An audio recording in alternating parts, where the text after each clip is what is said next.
Hello dear student, मैं अरविंद निषाद आप सभी का आपके अपने यूट्यूब चैनल अल्फा ट्यूटोरियल पर स्वागत करता हूं। आज हम पढ़ने वाले हैं IUPAC नामकरण का पार्ट 3, क्योंकि इससे पहले हम पार्ट 1 और पार्ट 2 पढ़ चुके हैं। अगर आप लोगों ने इससे पहले वाला वीडियो नहीं देखा है तो प्लीज डिस्क्रिप्शन में जाकर लिंक क्लिक करके वो वाला वीडियो देख लीजिए। तो चलिए स्टार्ट करते हैं आज का क्लास। तो चलिए एग्जांपल से क्लास स्टार्ट करते हैं। यहाँ पर एक क्वेश्चन है मैंने लिया है। यहाँ पे देखिए ट्रिपल बॉन्ड है। ट्रिपल बॉन्ड क्या होता है? आयन होता है। तो जहाँ से ट्रिपल बॉन्ड या डबल बॉन्ड पास होता है वहां से काउंट करते हैं। तो यहाँ पर देखिए 1 2 3 4 और 5 है, मतलब ये पेंटेन है। तो पेंटेन है, यहाँ आयन है, तो सबसे पहली बात तो यहाँ पेंटाइन हो जाएगा। बट यहाँ पर देख रहे हैं कि यहाँ पर CH3 लगा हुआ है। तो CH3 को क्या बोलते हैं? मेथिल बोलते हैं। तो यहाँ पर क्या होगा? कितने में लगा है? 4 में। तो 4 मेथिल और ये पेंटेन है तो क्या होगा? पेंटाइन। तो ये क्या लिख सकते हैं इसको? पेंट 1 आइन, क्योंकि यहाँ पर क्या है? ट्रिपल बॉन्ड है तो आइन है, तो 1 में लगा हुआ है तो पेंट 1 आइन। तो 4 मेथिल पेंट 1 आइन।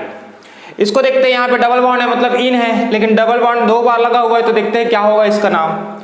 तो जहां से डबल बॉन्ड पास है वहां से गिन काउंट करते हैं। तो मैं इधर से ना गिन के इधर से कर रहा हूं, क्योंकि दोनों में एक में ही लगा हुआ है। इधर से भी काउंट करेंगे तो एक में आएगा ये, इधर से काउंट करेंगे तो मैं इधर से कर रहा हूं। क्यों कर रहा हूं? क्योंकि CH3 यहां से पास है। 2 3 और ये क्या हो गया? 4, मतलब ये ब्यूटेन होगा, मतलब ब्यूटीन होगा, सीधी सी बात। अब जो मेथिल ग्रुप है वो किस में लगा हुआ है? आपका ये है 2 मेथिल। सेकंड में लगा हुआ है तो क्या आएगा? 2 मेथिल। पहला बात तो यह हो गया कि यहाँ पे 2 मेथिल लगा हुआ है। अब जो इन है वो डबल है, तो जब डबल होता है तो उसको बोलते हैं डाई। देखिए बता देता हूँ, सिंगल को तो मोनो बोलते हैं, उसको लिखने की जरूरत नहीं होती। डबल और जैसे डबल है, कोई चीज डबल है तो उसको डाई बोलेंगे, ट्रिपल है तो ट्राई बोलेंगे, और 4 बार है वो, ठीक है, तो टेट्रा बोलेंगे, और 5 बार है तो पेंटा बोलेंगे। तो यहाँ पर देखिए 2 मेथिल और 1 और 3 में लगा हुआ है। कम वाले को गिनते हैं, 1 में लगा हुआ है, और यहाँ 3 और 4 अगर कंफ्यूजन है तो कम वाले को देखिए 3 में लगा हुआ है। तो यहाँ पर क्या लिखेंगे? पहले तो ये क्या है? मेथेन, एथेन, प्रोपेन, ब्यूटेन है। तो क्या लिखेंगे? ब्यूट 2 मेथिल ब्यूट 1 3 डाई इन। अच्छे से नाम देख लीजिए। 2 मेथिल पहले तो हुआ, उसके बाद ब्यूटाइन है या ब्यूटीन है जो भी है, तो but, methane, ethane, propane, butane है तो ब्यूट हो जाएगा। 1 3 है, 1 में है और 3 में है तो 1 3 डाई इन। अगर आप डायरेक्ट करते तो 2 मेथिल ब्यूटीन होता, तो पहले ब्यूट को लिखते हैं, उसके बाद जो भी अगर नंबर है उसको लिखेंगे 1 3 डाई इन। डाई से लिखे हैं क्योंकि ये 2 बार आया है डबल बॉन्ड। तो चलते हैं नेक्स्ट एग्जाम्पल में। चलिए एक बहुत ही इंपॉर्टेंट क्वेश्चन है यहाँ पर। इसमें बहुत सारे स्टूडेंट कंफ्यूज होते हैं कि सर एक जगह ट्रिपल बॉन्ड है और एक जगह क्या है? डबल बॉन्ड है। तो सबसे पहले किसको देखें? तो अगर आप अल्फाबेट के नाम से अगर देखेंगे तो आइन में सबसे पहले क्या आता है? YNE, और इन में जो आता है वो EN आता है। तो सबसे पहले अल्फाबेट कौन सा आता है? इन आता है। तो हम पहले इन को प्राथमिकता देंगे, मतलब सबसे पहले कौन सा आएगा? इन वाला लिखेंगे। तो इन वाला कौन सा है? ये है। तो 1 2 3 4 और ये कितना हो गया? 5। अब देखिए आप लोग पूछ सकते हैं कि सर आइन को क्यों नहीं लिया? तो मैं पहले ही बता दिया हूं कि जो ई है अल्फाबेट में पहले आता है, तो इन वाला पहले लिखेंगे, उसके बाद किसको लिखेंगे? आइन को। अब यहाँ पे तो पेंटेन हो रहा है, तो यहाँ पर देखेंगे सबसे पहले क्या लिखेंगे? पेंटेन है तो क्या आएगा? पेंट, सीधी सी बात है। पेंटेन है तो क्या आएगा? पेंट। उसके बाद जो आइन है कि इन है, तो सबसे पहले क्या लिखेंगे? पेंट 1 इन, क्योंकि सबसे पहले इन आएगा। पेंट 1 इन एंड 4 आइन।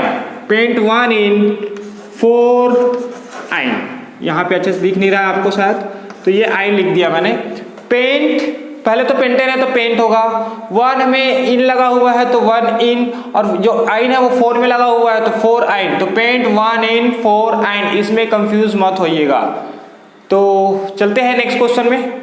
तो अब आते हैं ऐसे एग्जाम्पल में जिसमें फंक्शनल ग्रुप ऐड है। कल मैंने बताया था फंक्शनल ग्रुप जैसे है आपका CHO हो गया या COH हो गया या फिर आपका कीटोन हो गया, ये सब फंक्शनल ग्रुप है। तो देखते हैं ये वाला एग्जाम्पल। तो सबसे पहले थोड़ा सा इसमें ये बात बता देता हूं मैं, यहाँ पर मैंने CH3 क्यों नहीं लिखा, क्योंकि बहुत सारे बुक में क्या होता है, यहाँ पर CH3 लिखा हुआ था, इस तरीके से लिखा होता है, उसके बाद CH2, उसके बाद CH2 लिखा होता है। आप यहाँ पे देखेंगे जो बॉन्ड होता है वो कार्बन पे लगता है, तो यहाँ पे बॉन्ड कार्बन के पास तो लगा है, अब इधर भी बॉन्ड लगा है तो आप इसको बीच में CH2 लिख सकते हैं, लेकिन यहाँ पर क्या है आपका जो ये बॉन्ड है ये हाइड्रोजन पे नहीं होता, ये कभी हाइड्रोजन पे नहीं होता, ये बॉन्ड जो होता है वो कार्बन पे होता है, इसलिए हमने पहले कार्बन को लिखा फिर इधर S3 को लिखा, इसलिए इसको CH3 ना लिख कर क्या लिखते हैं S3C, क्योंकि जो बॉन्ड होता है वो किस पे होना चाहिए, कार्बन पे होना चाहिए। तो आप इसको लिखेंगे तो ये वाला गलत हो जाएगा, आपका सही कौन सा है, ये वाला।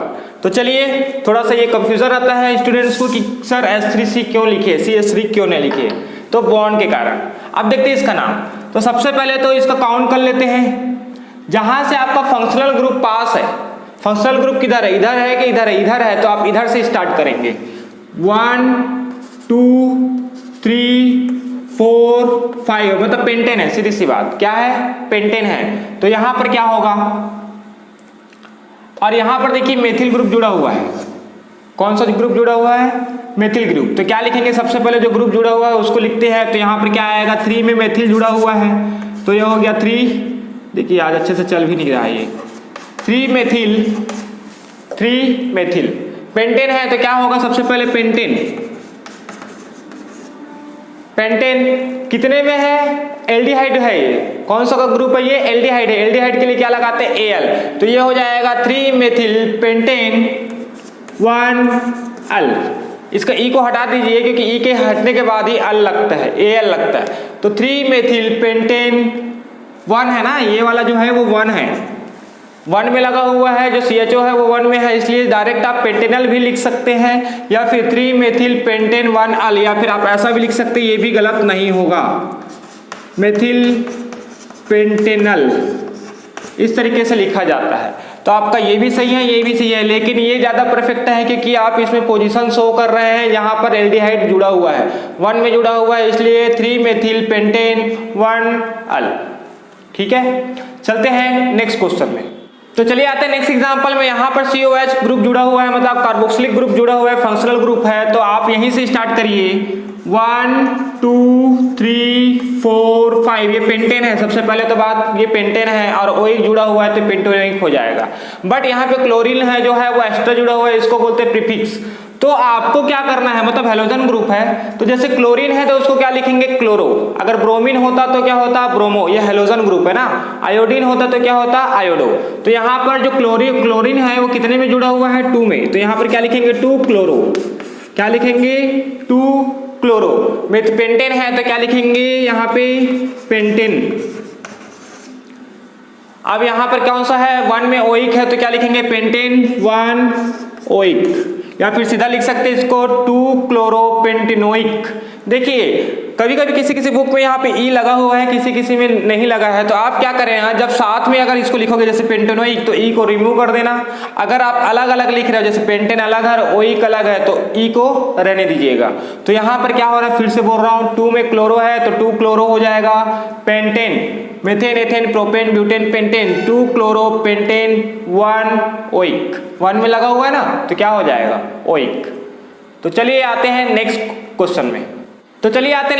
यहाँ पर देख रहे हैं आप क्वेश्चन में, तो यहाँ पे कीटोन ग्रुप ऐड है तो इसको कीटोन ग्रुप के नाम से जाना जाएगा, मतलब ओन लगेगा। तो सबसे पहले तो कार्बन का इसका नंबर दे देते हैं 1 2, यहाँ से पास है क्योंकि 1 2 3 4 5 6 है, मतलब हेक्सेन है। अब ये देखिए दो चीज एक ऐड है यहाँ पे, एक तो मेथिल ग्रुप ऐड है और एक क्लोरीन ग्रुप, कहने को तो हेलोजन ग्रुप। तो जब भी ऐसा सिचुएशन आएगा कि सर इसको पहले लिखें, मतलब 2 मेथिल पहले लिखे कि 6 क्लोरो लिखे, क्योंकि 6 में क्लोरीन है, तो हम क्या करेंगे, पहले 6 क्लोरो लिखेंगे, क्योंकि जो भी हेलोजन ग्रुप है वो पहले आएगा, इसको प्रीफिक्स बोला जाता है। तो यहाँ पर 6 क्लोरो, 6 में है इसलिए 6 क्लोरो, 2 में होता तो 2 क्लोरो, उसके बाद मेथिल ग्रुप आएगा, 2 मेथिल, 6 क्लोरो 2 मेथिल हेक्सेन, कितने में है, 3 में है, तो ये 3 और ये क्या होगा, ONE, own, 6 chloro 2 methyl hexane 3 own.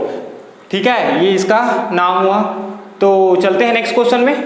तो आते हैं नेक्स्ट एग्जांपल में। यहाँ पे देखिए, यहाँ पे OH है, मतलब एल्कोहल ग्रुप है यहाँ पे, तो इसको कैसे लिखा जाता है। तो सबसे पहले तो इसका नंबरिंग करिए, एल्कोहल यहाँ पे ऐड है तो कार्बन पहले तो ये है, तो ये 1 हो जाएगा, ये 2, ये 3 और ये कितना हो जाएगा 4, मतलब आपका मेथेन, एथेन, प्रोपेन, ब्यूटेन बन रहा है। अब उसके बाद जो क्लोरीन है उसको पहले लिखेंगे कि मेथिल को पहले लिखेंगे। तो आप लोगों को पता है, इससे पहले मैंने बताया था जो क्लोरीन वगैरह आता है या हेलोजन ग्रुप जो है उसको पहले लिखते हैं। तो यहाँ पर क्या आएगा 2 क्लोरो, यहाँ पे क्या होगा 2 क्लोरो।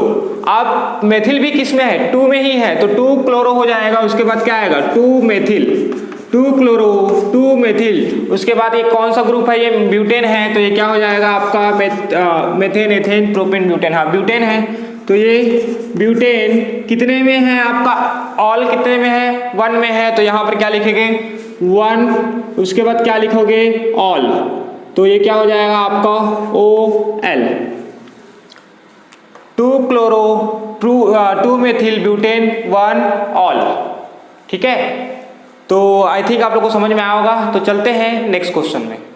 तो देखते हैं एक और क्वेश्चन यहाँ पर। देखिए यहाँ पर OH लगा हुआ है, मतलब कार्बोक्सिलिक एसिड लगा हुआ है तो OH रहेगा, और एक चीज और है यहाँ पे डबल बॉन्ड भी है, मतलब इन भी है। तो सबसे पहले नंबरिंग करते हैं इसका, तो ये हो गया 1 2 3 4 5 और ये 6। तो हेक्सिन होगा, सीधी सी बात है क्योंकि डबल बॉन्ड है। तो लिखते कैसे है इसको, देखिए सबसे पहले हेक्स लिखेंगे, फिर उसके बाद कितने में इन है 3 में है, तो 3 इन हेक्स 3 इन। सॉरी एक बार देख लेना क्योंकि मैंने कहीं कहीं EN बस लिखा है, वो उसका फुल जो नेम होगा वो EN ही होगा। जहां जहां मैंने इन लिखा है वीडियो में किसी किसी में मैंने बताया होगा, EN नहीं है वो ENE होगा। तो हेक्स 3 इन, हेक्स 3 इन होगा। उसके बाद कितने में है ओइक एसिड 1 में है, तो हेक्स 3 इन 1 ओइक। ये जो होता है वो एसिड होता है, तो क्या आएगा पूरा का पूरा एसिड। तो आप इतना भी लिख सकते हैं हेक्स 3 इन 1 ओइक, इतना भी पूरा, इसका कंप्लीट नाम यही है हेक्स 3 इन 1 ओइक। और इसमें ये एसिड होता है तो इसको एसिड बोला जाता है। तो आज का क्लास यहीं फिनिश करते हैं। और हाँ, आज से मैं आप लोगों को इसके लिए क्वेश्चन भी प्रोवाइड करूंगा। तो कुछ क्वेश्चन है आपके सामने, ये देखिए, और इसको आप बनाइए घर में अच्छे से। अगर इसमें कुछ डाउट आता है तो आप मुझे पूछिए कमेंट में कि सर इस नंबर पे या इस क्वेश्चन में डाउट है, तो क्वेश्चन आप लिख लीजिए। तो आई होप आप लोग को आज का क्लास समझ में आया होगा। अगर आप लोग को आज का क्लास समझ में आया है तो प्लीज़ मेरे चैनल को सब्सक्राइब कीजिए, लाइक कीजिए, कमेंट कीजिए और उन लोगों को ज़्यादा से ज़्यादा शेयर कीजिए जिनको इनकी ज़रूरत है। Okay, thank you.